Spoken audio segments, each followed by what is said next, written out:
If you're tired of being given advice to just start posting and are looking for tactical resources on how to become a content creator, here's one that may help you. Hi, my name is Beverly. I'm a COO and TikTok's corporate empowerment officer, and I've scaled my platform on TikTok from 0 to 40,000 plus community members in less than 3 months. And let me walk you through some tactical ways, if you're like me, operations, on how to actually do this. Because honestly, a lot of people don't talk about the freeze that happens when you're trying to post. The reason I posted was because I had a gut feel about a video that another creator had done that I stitched, and I wanted to offer my perspective based off of my expertise. However, after I got done posting that video, people were like, oh, we want to hear more from you. We want more. And I was like, crap, because I didn't know what to post. And then I started freezing up because I started overthinking and I started trying to plan too much, and just all of these things that come into you wanting to post and then ultimately not posting at all. And if you are like me and like tactical resources on how to get yourself in that mindset, y'all, you got to get this book. I'm not even done with it. I've started reading it because when I started reading this book, it actually really started clicking for me how to do this thing. When you're creating that video content and about to have that freeze point where you're like, you can't even post, this book guides you with tactical steps on how to put things out there and see what sticks. Because what happens to a lot of people, and it happened with me, is like you overthink the concept, you're overthinking the hook, you're overthinking all these things that people tell you is just so critical. And yes, while all of these things are necessary,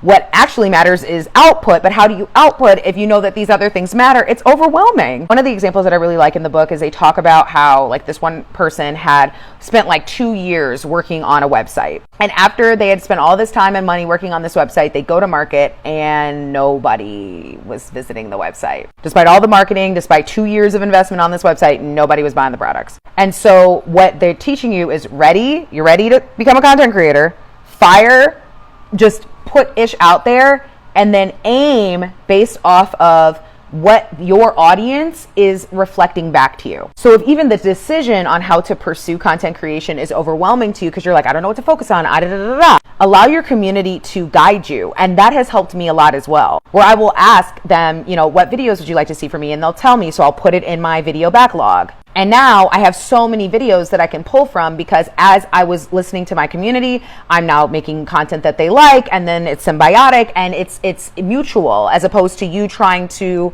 pull creation from thin air, especially if you're already overwhelmed by the whole thing. So if you like tactical resources like me, like I'm an operator, so I like step by steps, then you should definitely head to my TikTok shop to grab this book because it's a resource. And I know resources have helped me when people have given me like nebulous advice that just, it doesn't account for like the freeze that happens. And you already got the ready part. So now it's time to fire by getting this book, heading to my TikTok shop, and then aim once you get some response back from the community of like, oh, we really like this from you. Because that video that you spent 100 years editing may get no traction, and the one that took you 2 seconds might be the one that goes viral. And pay attention to that. And then that'll help your nervous system regulate as you get into your content creation flow. Okay? So go out there and start creating.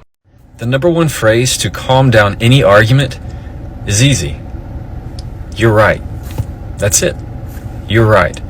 Don't get into the argument and the whole issue and then troll on at the end and say, okay, well, yeah, I guess you're right. No.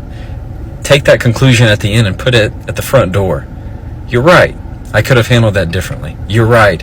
I should have said X, Y, and Z. If somebody is correct and calls you out, say it right up to their face. You're right.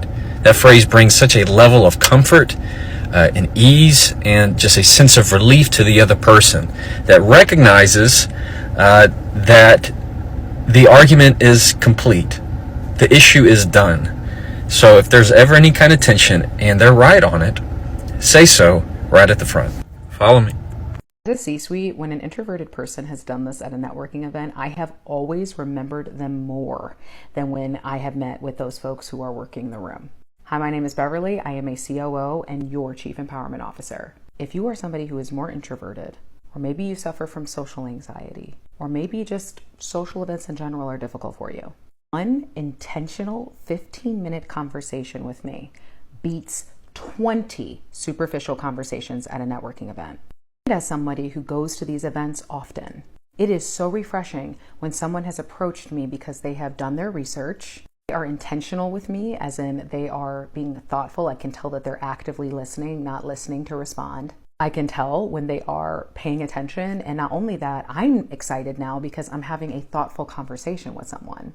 And when you go to these events and people are very clearly trying to, give you their business cards or sell you on them, which I get because a lot of folks are trying to move up and we're all trying to hustle, right? The best part is that they don't need to know me. It's about the questions that they ask and how they ask them. Get into a really decent dialogue, even if it's 5 minutes of quality conversation. And you follow up with a LinkedIn request and a quality message with that LinkedIn request. It will get you so much further. And I have seen people do this strategically and then leave the event. And if you're like, I want to learn how to be able to do this better, I am conducting a masterclass this Wednesday on how to network as an introvert, how to do so leveraging your unique skill sets, how you can be authentic without feeling like you have to be extroverted or work the room or do things that make you uncomfortable. By being intentional, you are activating your superpowers. And if you want to be a master at being able to network as an introvert, head to my link in bio to register for my masterclass. And even if you can't make it, if you register, you get to keep the replay for life.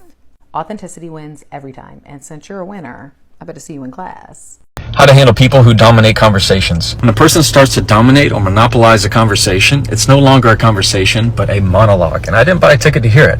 So what I'll do is I'll, number one, interrupt them. I know that doesn't sound like me, but this is one of the few exceptions where interrupting is a must, because if they're not going to value your time, it's your job to protect it. And here, all you got to do is just use their name. Names always work. I don't wait for a break in the conversation. None of that. You start low and then go high. For example, hey David, that doesn't work. Go a little higher. Hey David, you keep going until you get their attention. Number two, once we've stopped them, we're going to filter, then pass. By filtering, we just interpret what they said for them.